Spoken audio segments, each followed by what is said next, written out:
Edgar, le petit fantôme.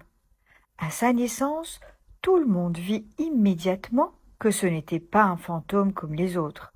« Tu t'appelleras Edgar », dit son papa.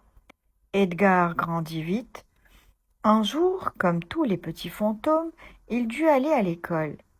À l'école des fantômes, on apprenait à veiller tard, car comme chacun le sait, les fantômes sortent surtout quand il fait noir.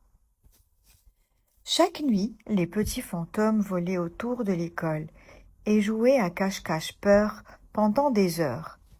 Edgar aimait bien jouer avec ses amis, mais parfois il préférait rester seul dans sa chambre à rêvasser.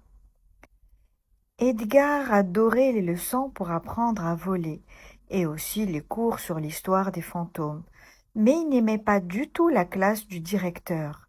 Celui-ci voulait faire de ses élèves de vrais fantômes. Un soir, il leur montra ce qu'il entendait par là. « Ouh, ouh,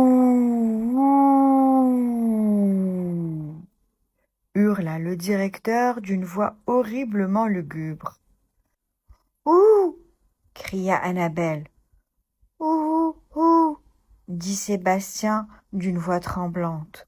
« Ouh » essaya Léonard à son tour. « Ouh, ouh » répéta Isabelle. « Ouh » granda Philippe.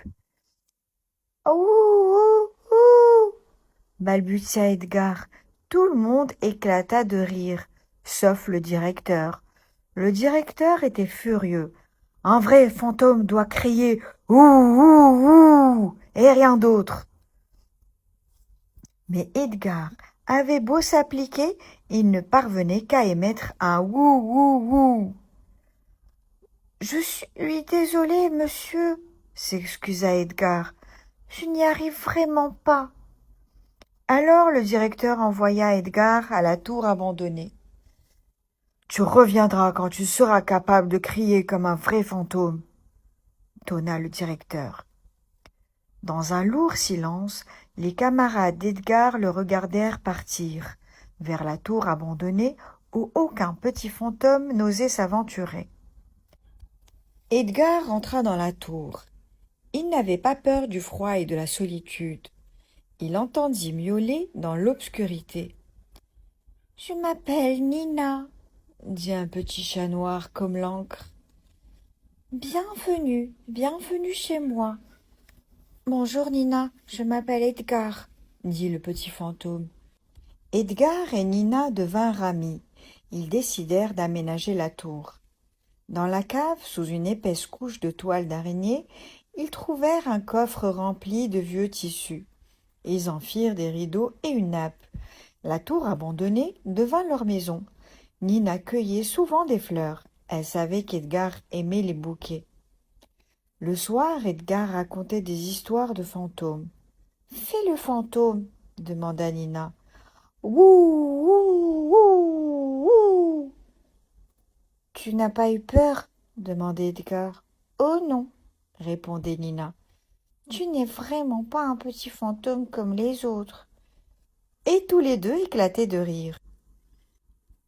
Et les autres fantômes? Ils étaient maintenant capables de prendre des airs horriblement lugubres et de hurler comme de vrais fantômes. Ils allaient hanter des forteresses abandonnées et de vieux châteaux. Ouh, ouh,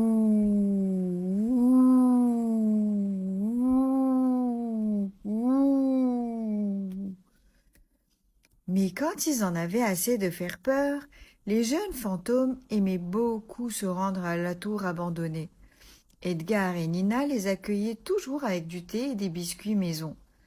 Chez eux, tout était joyeux, et au lieu de hurler d'un ton lugubre pour les remercier, les petits fantômes criaient gaiement « Ouh, ouh !»